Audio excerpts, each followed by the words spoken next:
Buckle up. Welcome to Musicians and Beyond, where we bring you the backstage info on the life, lyrics, and long journeys of the music and the entertainment industry. Mark, what's going on, buddy? Just another week here. Everything's going well. How about you? Oh, things are wonderful. Our last guest, Jordan Quinn. Haven't stopped laughing. Oh, she was the best. Absolutely. Wonderful personality. Wonderful personality. What a talent. Yeah, incredibly talented. She's incredible. That was Said she wasn't a piano player and then had her keyboard and wowed us with everything. Yeah. I could have had her here all day and instead of, listening to us talk. I'd prefer listening to someone else other than us. Yeah. And then today, episode 28, this is honest to God, this is like 1 in a million. And this guy, he's not short for words. And we have some special things coming up and we're going to talk about that. But just so the audience knows, this guy has done, when I say everything, one of the most famous things he's done is he was the designer for the Rolling Stones tongue. He's designed album covers for Aerosmith. Everybody. Everybody. Black Sabbath, Alice Cooper, Jefferson Airplane, the Rolling Stones. Yeah, it just goes on and on, but that's not all that he does. He does a lot of stuff, and we got some awesome stuff that we're going to announce on this show. So cannot wait. Without further ado, let's get our new friend, Ernie Cefalu. Ernie. Hey guys, how you doing? Great, Ernie. Absolutely wonderful. Welcome to episode 28. 28. Oh, wow. That was always a good number for me. Good. I'm glad. 28 was a good number. That and 13, which is, bad luck for most people, 13, but for me, it's always been good. Yeah. Thank you for having me on. I really appreciate it. Well, we appreciate you being on, and luck has definitely been on your side throughout your career. And I think it's on our side because we were able to get him on the show, Mark. Absolutely. Yeah. Even more than luck, it's timing. As I've gotten older, I realize that that's the most important thing. More than talent, more than anything, it's timing. When your time is right, then the rest is what you make of it. Absolutely. Yeah. Us hooking up with you and vice versa. The timing was perfect for both of us because we have so much to announce to the world on both sides of this podcast. Yeah. And we're really getting some exposure. I mean, I was very late. I was a late bloomer to the internet. I'm old school. I mean, I have a flip phone. People send me texts and I don't know how to answer them. I don't even try anymore. I figure if they text me and don't call me, I don't want to talk to them anyway. So I don't bother getting to see who that is. But, it's funny because I was really against technology. I old school. I did everything. When we were doing album covers, we were doing mechanicals. When we were doing art, we would do the mechanicals. They don't do that anymore. It's all put together on files in a computer, which is really kind of crazy.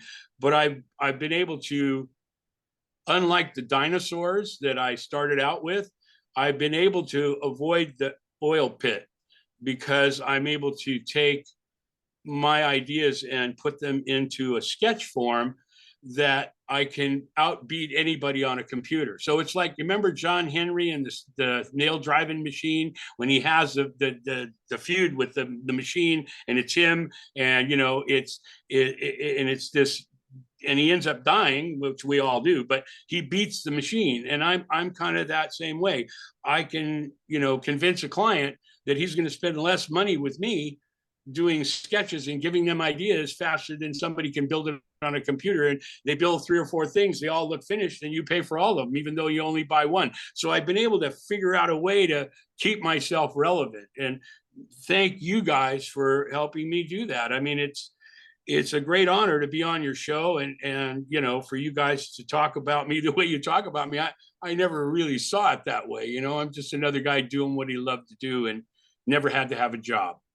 Ernie, you said a couple of things there. You said, timing's everything and staying relevant. And that kind of brings us back to when you say you're staying relevant, you began somewhere and you've worked all this, your entire career. Where did you begin and how did this start? It's funny. Well, you can see the picture behind me over here, over there. I was born 77 years ago, this coming April, 78 years ago. And, as a kid growing up, I love to draw. I mean, I was like when you're in elementary school and everybody draws, and I became like the best drawer. And then when I went to junior high school, it became the same way, but it took time. You know, I didn't start out being the best, but you work toward that. And it was always kind of like this. I mean, you hear musicians say, oh yeah, you know, when I was a kid, I used to beat on the pans and I always wanted to be a drummer. And then I evolved that as I grew up. I sort of did the same thing. I went from drawing Mickey Mouse and Donald Duck on the Sunday paper to turning it into something that helped me get through school, because I really wasn't that good at anything else. You know, I'm kind of like a savant. I'm really good at one thing, but what I do is really good. And it's taken me 52 years to get to that point, you know, to understand that when you're good, people understand it and you can do what you want to do. So I've never had to have a job. I always did what I love to do. And, you know, sure, there's been pitfalls, but I just kept, I never, you know, it's funny. I was talking to a friend the other day. I would never had any fear about doing what I did, because it all felt so good. You know, it sounds kind of funny, but it just seemed like. And then when I went to high school, it was the same thing. In my high school, they had a class that just specialized in all the posters and things for the school play and for whoever's running for school president and stuff. And it was called Bulldog Studio. Our Bulldog was our mascot. And there was a great teacher, Mark Briggs, who was really influential. But it started in the 3rd grade with Sister Mary Lucity, when I spent all my time in the principal's office and they called my parents in and they wanted to know, you know, what to do with me. And Sister Mary Lucity, she was about 300 years old then. And she said to my parents in front of the principal, what you have here is someone that's going to be really, really good in art. You should really help him and really, you know, move him forward. That happened again with Mark Briggs in high school. He took me to one side and said, okay, you know, you're going to be part of Bulldog Studio, but you have more to offer. And that kind of thing has happened through my whole career. When I did things that were, in my opinion, the best thing I'd ever done, and I end up losing my job, you know, because the guy that I work for said, you know, I can see right now you're going to be very complacent. You'll compromise your creativity for a paycheck. And I'm, you know, what you just did for me, won all these awards and stuff, but that's the best thing I have all year. And if I kept you on and gave you little stuff to do, you would be happy enough to stay there and do it. And you need to be beyond that. So things like that have happened to me through my whole career. And we're going to be talking about in upcoming series and episodes, but it's really funny how, you know, that's how it started. It started following a dream. And even though there was some doubts along the way, I was never fearful of doing it. And that's kind of where it, you know, got me today. Still don't have any fear. Maybe I'm stupid, you know, I don't know. We talked a little bit before we got on started recording, and the pictures behind you say a lot, and you add so much more to it. How old were you in the picture when you're with the mayor of San Pablo there? Okay, yeah, that happened in my junior year of college. And I had decided, like I had said, the school that I went to was an art school, very small, California College of Arts and Crafts. And there were 125 students full time.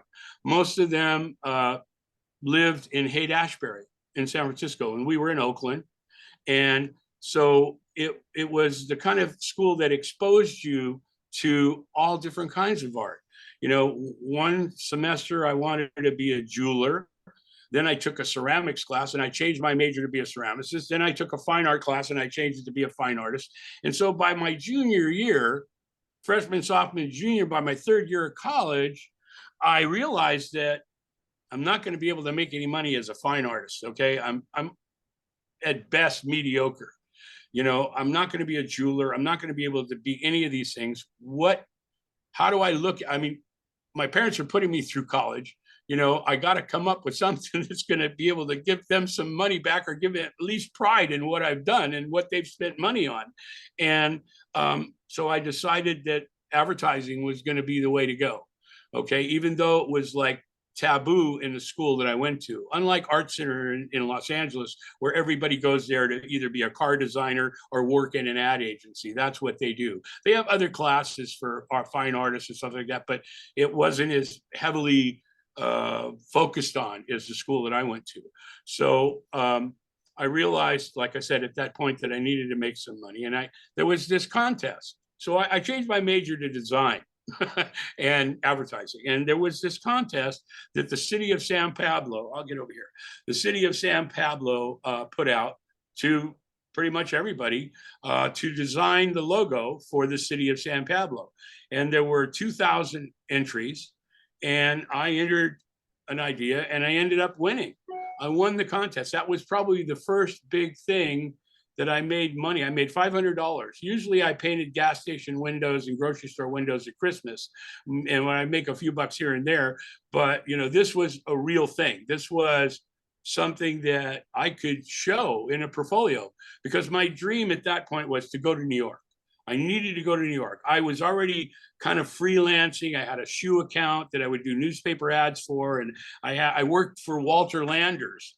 I freelanced for him. He was a package design guru. He had his agency in the pier of San Francisco on a ferry boat. And so all day long, you'd sit there doing stuff like this, you know, because the boat is like rocking in the water, you know, and I worked on Dixie cups and plates and stuff, not real exciting creative stuff, but it was real stuff that I could put into a portfolio and go to New York. Because if I was going to be in advertising, I wanted to be in advertising. I wanted to go to New York because that's where you do it. You know, San Francisco's mediocre, Chicago is better, but the Mecca is New York. And by the time I got ready to graduate, I ended up staying an extra year. I taught a watercolor class, and in that year, I built a portfolio as best as I could with pieces that were really real, that was work that was done and put out there, and not just a bunch of school projects. And because that was the only way I was going to, you know, make my way in New York. And I had never been out of California, really, you know, but I just knew that I needed to go to New York. And so, you know, it's kind of funny how all that happened, because I never gave it a second thought. I mean, most of my, you know, my schoolmates that were in advertising like I was, they were very content just being there in Oakland, and, you know, maybe going over to San Francisco or down, you know, away from, you know, towards Sausalito or something to get a job in an agency, and, you know, doing menial stuff. And it just, the opportunity wasn't there, you know, it just wasn't there for me. And I knew I needed to do something more. And so a week after I graduated, I put my portfolio together. My dad built a portfolio for me that weighed about 150 pounds. And once it had all the stuff in it, it weighed over 200 pounds. And I knew that if I was going to go to New York, I could never leave it anywhere because somebody would steal it. So even when I was going to the bathroom, I had this thing that was like tugging the, you know, Noah's Ark around with all this creative in it. And, you know, it was kind of crazy. And, you know, we'll talk about that later. But yeah, you know, I just knew then that I needed to do this. And in college, it was really kind of neat, because one of the things that we would do is during the time, you got to remember what was happening. The world was changing.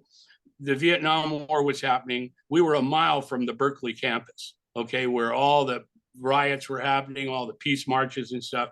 And as art students, we were very much against the war, and we would do art. We would create posters and stuff. And there was this group called the Jelly Roll Press. And most people had never heard of it. But what it was, were there's these anti-war people and hippies that put in a huge trailer tractor, they put a printing press and a die cutter, and they had stock, and they could make their own film. They had this whole setup, and it was like today's rave parties, or actually yesterday's rave parties. I don't know whether they're still in, but you would go if you knew where the party was going to be. If you didn't know, then you didn't go. So Jelly Roll Press moved. The reason it was in that trailer was it was never in the same place twice. So the feds couldn't catch them. They couldn't, you know, they were slick, man. And so we would show up with all these pieces of artwork to give to them, and they would print them up and distribute them all over San Francisco and Oakland and wherever. You know, that was really kind of a neat thing. And I built a couple pieces that I put in my portfolio to go to New York, because, you know, California was the place. California in the 60s, that's where it was happening. Again, my campus being a mile from Berkeley. And I would say 80% of the students that I went to school with lived in the Haight-Ashbury.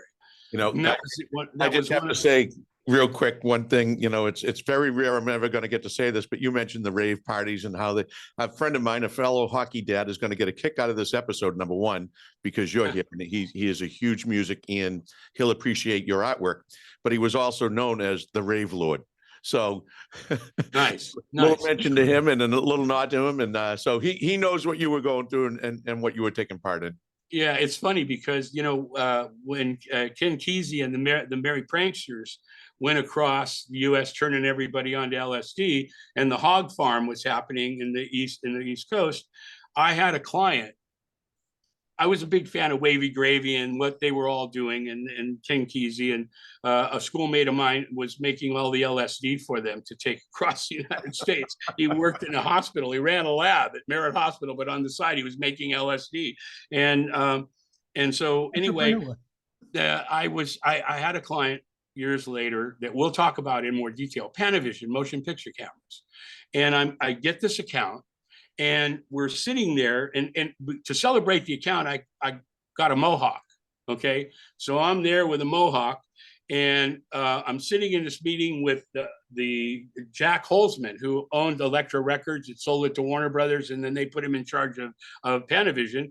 And Panavision was in a real dilemma because Frank Gottschalk, the guy who owned it, ran it like Studio 54. If he liked you, you could rent his camera. If he didn't like you, you'd have to go somewhere else. And that got him into that dug him into a hole. Jack Holzman's job was to turn the company around, and he called us. And we did all this great work for Panavision for like 8 years, man. I mean, and so I'm sitting in this meeting with a mohawk, and there's all these executives around the table, and my partner, Tony, who was normal. And I'm looking at this guy who's the head of their marketing. There's a guy named Andy Romanoff. And I'm like, I don't know the name, but the guy looks really familiar. Turns out that he was on the hog farm. He was Captain Gas. When you get the hog farm book and you open up the first page, there's Captain Gas. He's standing there with his arms on his hips, like he's a superhero, and he's got this nitrous tank on his back and the mask, And I'm sitting there, and it was great. We did some amazing work for Panavision. I would put it right up there with some of the best album covers I've ever done. Wow. Panavision was, and we turned that company around, and we really, again, I don't want to give it away too much, but there are going to be a lot of stories about things other than rock and roll. Certainly there's 250 album covers we can talk about, okay, and other campaigns that we did for a lot of the artists. But the corporate work, is, to me, it's unfortunate because it doesn't get the exposure, that it really deserves. Because here's the deal. The same guys that did The Doors, Full Circle, or Welcome to My Nightmare were the same guys that did the work for the corporate stuff. They were the same guys. Sure. So, and people don't know that. They look at one of the, I guess, most famous that came out of Pacific Pioneer was Drew Struzan, the most collected illustrator in the world. He did over 200 movie posters, Raiders of the Lost Ark, you name the movie, he did it. And he changed the look and feel of movie posters. Well, I gave him his start. I hired him right out of Art Center. And that's an interesting story, how he came along, and we worked together. I have 73 of his originals in my collection. So you collect some of your contemporaries, and you're a collector of their work as well. So yeah, some of it, mainly there's so much to concentrate on the stuff that I have. Like I said, I got 350 original pieces. 125 or 130 of them are framed, who've been in museum shows, and I've got them in shipping crates that go, wherever the show is. And I've had 2 or 3 gallery shows and 2 museum shows, but I pretty much focus on that. I have a few pieces, but mainly, my hands are full with just trying to catalog and I sell prints and I sell artwork. Yeah. I've had 3 or 4 pieces that I've sold. It's amazing, what we did it for. What we did it for in the beginning when we did it. It was probably, today it's worth 300 times that. Wow! It's crazy. I'll tell you, Ernie, you are not shy for words, for sure. No. But you've alluded a couple of times about something that you and us here at Musicians and Beyond are going to be doing. And I think it's a good time for me to tell. Now, before you do, What's that? Before you do, let me just say this, for the audience listening at home, they're probably wondering, okay, musicians and beyond, they always go, they're so used to us having musicians here and listening to music and someone debuting a song or talking about their history in the music industry. So for those wondering at home, what is going on here today, what we're talking about, if you didn't hear it before, Ernie is the designer of the famous Rolling Stones album cover, the iconic. No, not the cover, just the cover, tongue. just the tongue. So, but album cover and album work, designing covers is a passion of his, and it's been a big part of his career. So with that said, John's going to tell us all about something now, and that'll tie in what we're doing. But it still has to do with music. It's the beyond part of the musicians and beyond. It is. So, So Mark, he's done like the Bee Gees. He's done Jesus Christ Superstar, Aerosmith, Alice Cooper, Rolling Stones, all that stuff. There is so much information that this gentleman has to offer. He's actually a history maker. He is history, and he's very down to earth. And we have talked, and we are going to do a series, and we are going to call it Under the Covers. I love it. That's a great name. It's Under the Covers series with Ernie Cefalu. So we are going to do a multi episode series on Ernie and his stories. And I think we're going to do it chronologically. We're going to start when he was a kid and work our way up. And I mean, there's so much that he has to it's a offer. hell of a story. It is. So it's even weirder to live it. Oh my People God. ask me all the time how I remember it, but when you live it, I've been very lucky because there have been a lot of high parts. There have been a lot of real spike parts in my life. There's also been some dips and downs, and it's really funny. Just real quickly here as a sidebar, all of this, everything that I ever became and have ever done would have never happened had I not gone to New York. When I went to New York, I told my girlfriend at the time, we'd lived together for a couple of years. We've been together for 6 years. That's a whole nother story. But we were living together in Oakland. I graduated. The idea was I was going to go to New York and bring it to its knees. They were going to just adore me. I was going to be like God coming down from heaven, bringing all the advertising knowledge and ability, right? So I go there. And then once I did that, and, New York, I had the key to the city, I was going to send for her and she was going to come to New York. And for 2 weeks, I looked for a job. When I was in college, I lined up. I would call agencies and introduce myself, and I'm going to be coming to New York. I'd love to be able to show you a portfolio, blah, blah, blah, and mention some things like the city of San Pablo and stuff, stayed away from the art projects. And all of those leads, after 2 weeks ran dry, and I didn't get any. I couldn't catch a cold. It was that humbling. What year was it when you landed in New York? Huh? What year? It was 1969. 1969, and it was the summer of 1969, right after I graduated. It was probably June, July, and I remember calling. It was like a Thursday night. I had already been there a whole week, and coming to the Thursday, 2 days away from 2 weeks, and I called my girlfriend Bonnie at the time, and I said, I made a big mistake. Okay, I overestimated who I was, what value I could bring. And this city is the wrong place for me, because unlike later, like junior high school, elementary school, high school, college was a little bit different because everybody was there for the same thing I was, pretty much. I hadn't singled myself off into advertising yet. So we were all artists looking for ourselves. And so the competition was great. When I went to New York, it was like everybody was there to compete with me. Okay. I mean, the best of the best.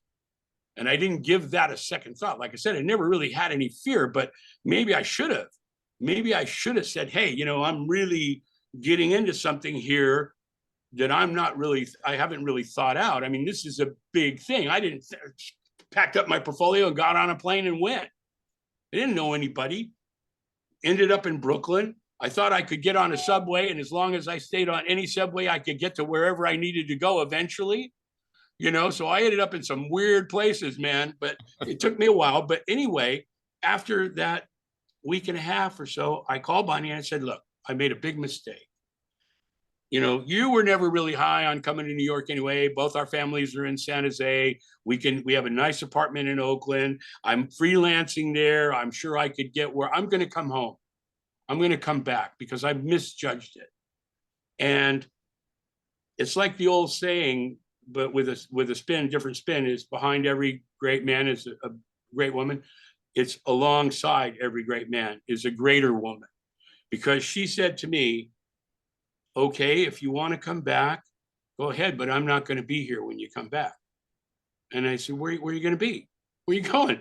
She said, I'm not going to be here. I'm not going to spend the rest of my life with somebody that runs at the first sight of any kind of, you know, negative thing. You're going to run all your life. And I'm not going to spend my life with somebody like that. And I couldn't believe she was going to say it, because we were madly in love, man. I mean, she was gorgeous, and that's a whole nother story. But, you know, when she said that, I hung up the phone and I thought, I had one more appointment on Monday. This was on a Thursday, I think it was. So all weekend I was just rehearsing in front of a mirror, and it turned out that I got that job. And that job was probably the thing that turned everything around. It turned the music industry around for me. I never thought about music. I was a music fan. And when I was in college, we used to go hang out in front of on Haight-Ashbury. We'd hang out in front of the Jefferson Airplane house, with all the gingerbread. We'd be getting high, and, all the black light stores, and everybody was incense everywhere, and all these hippies and stuff. And it was amazing. That's how we spent our weekends, and we would go to a lot of the coffee shops because there was also, what was going on was the hippies were coming in and taking over what the beatniks had. Okay. It was evolving, and we were right there. We were right there in the heart of it, 1964, 65, 66.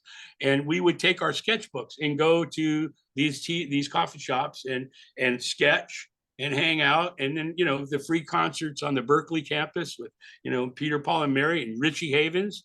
It was amazing. And all the marches, People's March on People's Park and stuff. We were all part of that. And it was in a very exciting time. And I guess I was swept up in the excitement of it that I didn't give a second thought to going to New York. Because had I done that, had I given it a second thought, I don't know, maybe I wouldn't have done it. And if Bonnie wouldn't have said, I'm going to be gone, I would have never did anything that I've done. Anything that we're going to be talking about in these episodes, I wouldn't have done any of that. I would have gone back to Oakland, and probably, I had some roommates and friends that made a career out of it, but it was always little stuff, never anything monumental. I wanted to be monumental. I wanted to do something that lived on after I'm gone. Because that's really what we all want, isn't it? We want to make a mark. We want to be able to say Kilroy was here. Okay. We want to be able to say that more than just on a headstone in a graveyard that people stop going to after generations. I wanted to create something, and that's how I came up with that whole thing. I want to continue making history instead of becoming it. It's very easy to become history. Very easy. You just let go. You let go and you do something that's pretty big, and you let go and you live on that for the rest of your life. I could never do that. Yeah, there's so many things that you've done that have made history. you truly are a history maker. Yeah. I and I've come to realize that ever since I wrote that thing about, keep on creating history instead of becoming it. It just dawned on me one night, that it's really, we are. And Facebook has been really, helpful in that. There are people that love my work, and I've never met them. I don't know who they are. I don't even know anybody that knows somebody that knows them, but they knew the work. And so as long as people have ears and eyes, what I've done will live on forever. And that's pretty amazing when hair on my arm standing up when you start thinking about that kind of stuff, that you've actually made a mark that's going to be here after you're gone. That's pretty incredible. And I've made many marks, and not coming from an ego standpoint, but more of this really happened. Sometimes I have to pinch myself to realize that it's really, I was very lucky. Timing is everything. You can have talent, you can have money, you can have friends, but if the timing isn't there, It's never going to happen. In my life, as we start revealing this, you'll see how I was in the right spot at the right time with the right stuff. Keep teasing it, Ernie. Let me ask, to keep with teasing what we're going to be doing. Is there a moment in time where you look back and say, there was that one time that launched it or set me in motion to where we were going? Well, it would be Bonnie. She's my best friend and my harshest critic. Yep. We've been together 56 years. And if that would be it. I mean, that, and then there's many of those. There's some of the album covers, the Rolling Stones stuff, 13 albums for Alice, the Doors, the Bee Gees, the Black Sabbath. It goes on and on and on, 150 album covers. Now, some people might say, well, that's not very many. There are art directors in record companies. There are creative directors in record companies that have done more than that. And I say, yeah, you're right. There are people like Ed Thrasher and Roland Young that worked in record companies. The only difference is every month they were handed a release of 20 albums to do. And they would sit and they would give it to whoever they wanted to, and they would just sit back and art direct it. I had to fight for every one of those covers. Every one of those. And 90% of the work, 95% of the work that we did at Pacific Pioneer was done for the artists. I worked with the artists. I didn't work with record companies. Record companies had their own art departments, and we were in competition with them. When I first started Pacific Pioneer in 1972, there were maybe 3 companies like Pacific Pioneer.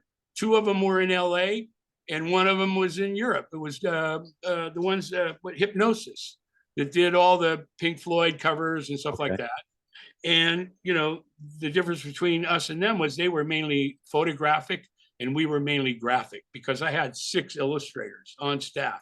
And my job was to come up with the ideas and assign the project to a particular illustrator that I felt was best at doing, and then ride her over it.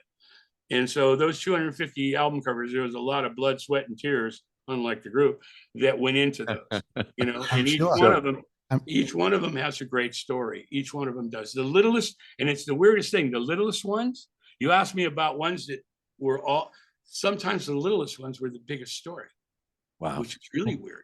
We can't wait to hear those stories. Yeah, those are good ones. Nothing's going to be held back, Ernie. Nothing's No. gonna be held back. This is really the only place that, I do that show with Joyce, but it's not about this, which I really, when you guys first reached out, or I reached out to you, I think it was, and then you responded. It was, my hope was that you would see it the way you're seeing it. Yeah, absolutely. Because it doesn't come from an ego standpoint. It comes from, I was lucky enough to surround myself with people that were much better than I was. Okay, that's the trick. The key. People ask me all the time, what was the key? How did you do it? I surrounded myself with people that were better than I was. And if I wasn't, I had to raise my game, because if I didn't come back with something to them that was special and better, they would bust my chops big time. So I had to be better. Ernie, real quick, how long were you in New York? Before 3.5 years. 3.5 years. And then you went back home. Yeah. Well, what happened was I got sent, I moved to New York, went to, eventually after a few things, I went to work for a company that just did album covers. And they were on 53rd between Madison and Park. And at that time, this is like 1971. At that time, the music industry was really going through some changes. The sound was now coming from the West Coast. The recording studios were mainly in the West Coast. And the industry, the executives and the record companies were opening up satellite offices in New York or in LA from Chicago and New York. Motown did as well, but they always stayed in Detroit. And so the guy that we worked for sent myself, his vice president, out to Los Angeles to open up a satellite office for him. Because what he did was he sold, at that time, record companies weren't buying packaging directly from printers. They were using brokers, and the broker would come in and buy it from the printer and sell it to the record company. So along with that, the industry was moving from a paper wrap package, paper meaning if it's a single sleeve with a record in it, it had a front piece that went glued on a piece of chipboard pocket, wrapped around, And then there was another piece that was glued on the back. And that was what was called a paper wrap package. And it went for between 5 and 6 cents, depending on the group and how many they ordered. The industry was moving from that to board packaging, okay? Printing directly on board, printing like a cosmetics box, okay? And that gave the artist more ability to do die cuts and embossing and do crazy stuff like we were doing with a zipper and with a big record album that had all this stuff, and the Jefferson Airplane box that we did with the dope cleaning box with the Jefferson Long John Silver. I mean, you couldn't do that with a paper wrap package. So on top of everything else, that was changing. And, you know, everybody wanted to come to the West Coast. The industry wanted to be here because it was cheaper and easier to do. Life was great out here, not like New York, man. New York was brutal, you know, weather-wise, and California was great and everybody's kind of laid back. But on the other hand, there was a lot of animosity from West Coast people toward East Coast people that were moving out to the West Coast. And it was like the country mouse and the city mouse. You know, don't you city mouse try and come here to the country and tell me how to do my business. You city slicker, fast moving, fast talking, jive ass guy, you know, and that's there was. So I was the perfect guy to send here because my New York accent was very minimal. I had only been there for 3.5 years. And so, you know, the fact that I was from California to begin with made it a big plus, as well as he needed a creative director. He needed to build an art department.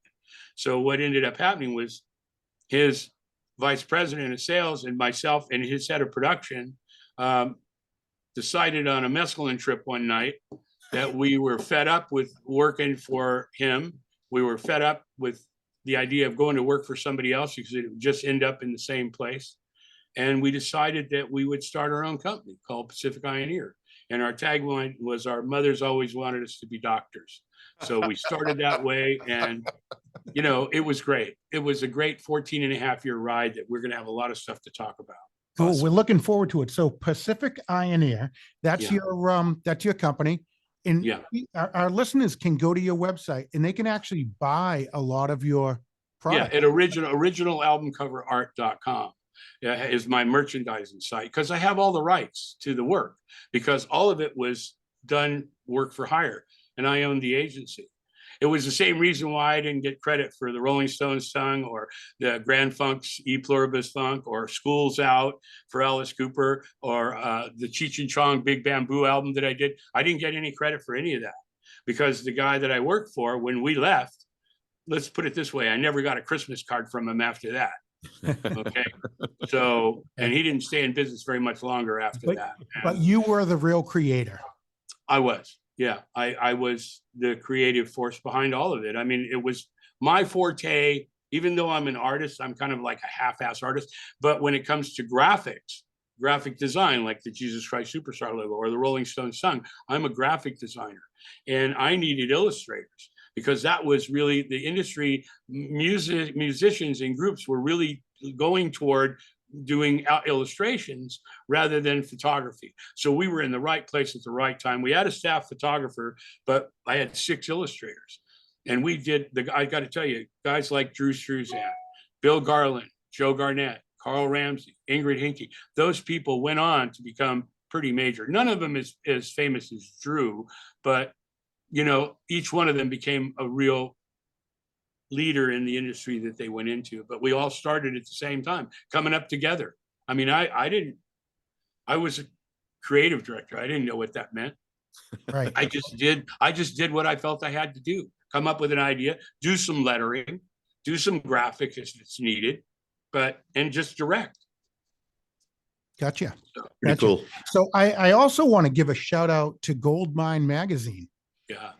You have you have a huge announcement. Are you able to tell our listeners? Sure, of course. Yeah. If what's going on? Going to be, well, what happened was there's a writer named Ivor Levine who I met at a museum show in Forest Lawn, which is a weird museum because it's a rank very high in museums, but it's in a graveyard. You know, Forest Lawn is a major graveyard in Glendale, and at the top of it, as you circumambulate the graveyard and get to the top, there's this huge castle that's a museum. And they had an album cover art show, one of which you don't see very many, because a lot of a lot of the original artwork was lost or gone or given away. I gave away probably 25 or 30 pieces. You know, I was lucky enough to keep because my partner got mad and said, we got to keep this stuff. And so I started keeping it. And so to have an album cover art show is pretty rare. And I got invited to this show and I met Ivor and we became friends. And he wrote a great article about the show in LA Beat. And like I said, we became friends. And he is a contributing editor to Goldmine magazine, which is, I guess, the Bible for music collectors and music fans. It has 40,000 subscribers. And then there's an online version of it and a slipcase cover. They make 200 slipcase covers. They put the magazine into a slipcase and they sell that shrink wrap, and collectors go crazy over that stuff. And there's only 200 of them. And so I've done, and I kind of set a real unique thing for them because they have a great art department and they never relinquish the cover design or the layouts and stuff to anybody but their internal art department. And when they saw what we were suggesting, they said, oh, this is great. So there's 2 different covers that we did with a similar issue. One goes into a slipcase.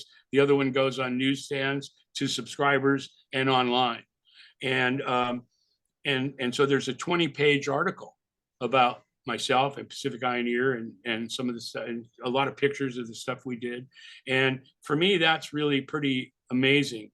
It's like your show. This is a really great opportunity. I appreciate so much. And thank you guys so much for, be willing to do it. I mean, for me, it's very exciting. And this Goldmine thing is just amazing because Ivor put it together about 3 months ago and submitted it to the editor and the publisher, and they loved it. And so they gave me a 20-page article, 20 pages. I mean, that's crazy with all these pictures and stuff. And, a lot of it, I think there's some, and Ivor won't let me read it. He's let me read a couple pieces. And unlike usually when somebody takes our artwork and does it, they mess it all up, especially the lettering for like the Bee Gees and Alice Cooper. They're just abominations. But their art department was really good. I mean, they showed me the layout, but it's so small that when I try and blow up and read it, I can't. It's all digitized. And Ivor did that on purpose, so I can't read it. He wants me to read it when it comes out. Yeah, but he did. Buy it. Yeah. And, I have to because they don't give them. He has to buy them too. So, Ernie, when will that come out? That'll be, I think that the slipcase cover, one of them is dropping on the 15th. And I think that's the one on the newsstands and the subscribers. And then toward the end of the month, the slipcase, the 200 slipcases, they're all numbered and signed. And what I did was to make it even more exciting was I made 200 prints of 10 different images, 20 each, and numbered them and signed them 1 through 20. There's 10 different ones. And then I have a Pacific Ioneer stamp that I put into, it's like a corporate seal, I put into everything I sell. And I stamped each one of them. So there's 200 of them, 10 each, or 20, 10 different ones, 20 each. So for collectors, that's going to really be something. And they're going to shrink wrap them on the outside of the slipcase. So you can see which ones are which instead of trying to buy 20 to get 10. Sure. You can buy the 10 you want. So that's all going to drop. Actually, they're promoting that cover, which is, are you familiar with Licorice Pizza, that girl with the record that's smoking? Yes. Okay, I did that logo for Jim Greenwood back in the 70s. And so they took that one and they made that a cover by itself. So that's the first time that's ever happened. And the other cover that goes in the slipcase has, I think, 12 different covers. And in 4 corners, there's the Rolling Stones tongue, the Grand Funk Railroad's E Pluribus Funk, Licorice Pizza, and then I think the Iron Butterfly. Those images are circles in the corner. So that's going to be the one that goes in the slipcase. So it's very exciting, to see something like this and getting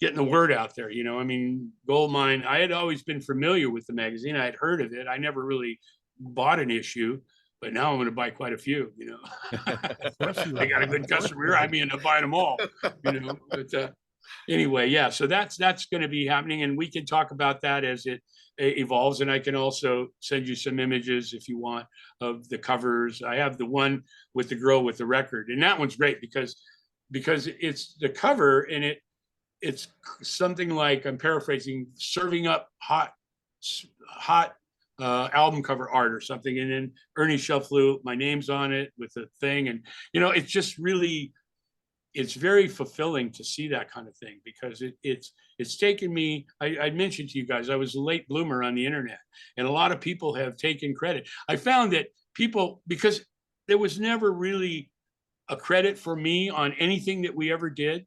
It was always Pacific Ioneer, because I was a firm believer, and I guess that comes from the marketing guy, that we promote the brand instead of the individual. The illustrators and photographers always got credit, but I never put my name on anything. Okay, it was Pacific Ioneer.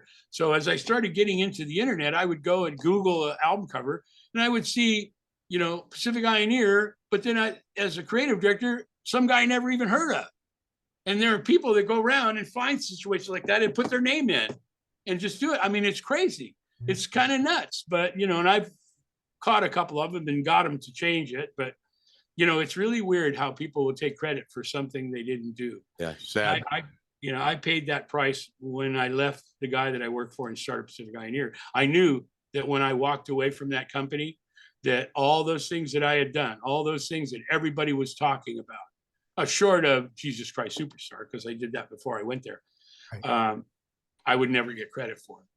Well, But over the years, I've gotten it, thanks to guys like you and other people that have posted it and reposted it, and I've actually had people say, "Oh man, you're lying. You never did that. You never did that." And I'd say, that was really weird, man, because when I was in the art department doing it, I looked around, I didn't see you there. So, what the hell are you talking about? You listen to something somebody else said, or you want to hear it from the horse's mouth? I lived it. What we're going to be talking about is that, without, again, minus the ego. It's about my life and how I lived it. Yeah. And Well, we can't wait to be a part of totally telling that story. legendary. I mean, totally legendary. I never really looked at it that way. I never did. When we started out this episode, we talked about this being a teaser into, where we were going to go with the series that's going to come up, and talk about where you went in music, where you went in advertising, what we're going to be doing with Under the Cover series with the Ernie. I can't wait for our audience and for the world to hear about this, because this is a teaser, should have our audience chomping at the bit for the next episode. So your mouth to God's ear. We're looking forward to that. Yeah. Yeah, looking for Ernie. We're gonna close it out soon, but when we say bye, don't hang up. Okay. All right. Okay. Yeah, so this is going to be a fun thing to do. It's going to be a fun project to work on. I can't wait for the release of the album, or the magazine article. That's going to be thrilling for our audience to read and learn a little bit more about you. But I hope over the course of the episodes we do together, people really get to see the genius behind what you've done over your lifetime. I don't know about that, but I'm very excited about it. You guys giving me a great opportunity, and believe me, I won't come up short for you. There's plenty of stories. Even though that's what we like. We want to.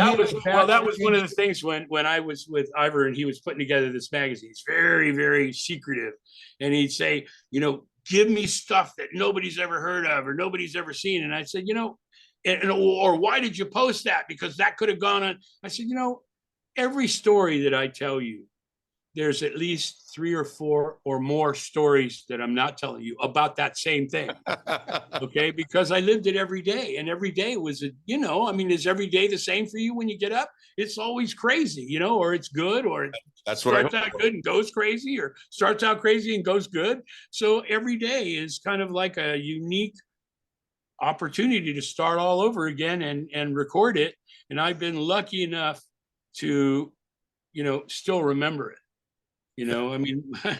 Most people say, going through art school and all the drugs and, your life and all the drugs, and, it was all part of the process for me. Some people, it's like anything else, some people can do something and it does them good. Some people can do the same thing and it does them bad. I've just been very blessed. I never swayed from when I was a kid drawing Mickey Mouse and Donald Duck to what I wanted to do. I always knew I had something special. And like I said, Sister Mary Lucidi, she saw it. Mark Briggs saw it. I had a couple of teachers in college that saw it. It was pretty amazing. But, the main thing was, just being in the right spot at the right time and having no fear to go there, You have so many stories and history and everything to share with us. We can't wait to let the people of the world hear what's going on with our, when our new series Under the Covers with Ernie Cefalu comes out. With all of the successes you've had in the course of your career, do you ever look back and is there one storefront window that you're very, very proud of? My wife. Without Bonnie, I would have never done anything. Wow. So that's funny. And she'll be the first one to tell you. She'll be the first one to tell you too, No, Earlier in the episode, you talked about, I had this girlfriend. She told me if I did this, she was going to be gone. I think we all assumed that you had broken up. You've been together for all this time. 56 years. Yeah. That's awesome. Wonderful. Yeah. October was 56 years. Well, sounds like you guys are best friends. She's great. We're the best friends. We're great lovers. She's my biggest critic, my harshest critic, and my biggest fan. My biggest fan. You got to have it. You got to have that voice of reality and coming in, because it's so easy to slip away and just block it all off. And we've always, even though we've had our arguments like everybody does, we've never swayed away from she is the best thing that ever happened to me. And she feels the same way about me. And we just have this great relationship. Ladies and gentlemen, boys and girls listening at home, I hope you are as excited as I am for this series that we're going to be doing. And I am too. It's going to be very, very exciting. It's going to be very creative. It's going to explore a lot more than what we're accustomed to, what we're used to. And I'm looking forward to that. Thank you for being our guest today. And thank you for being our friend here. Yeah. Thank you very much for giving us the opportunity. I'm really, really very humbled. It was really our honor to have you on. Thanks again. No problem. All right. Ladies and gentlemen, Ernie Cefalu. Cool.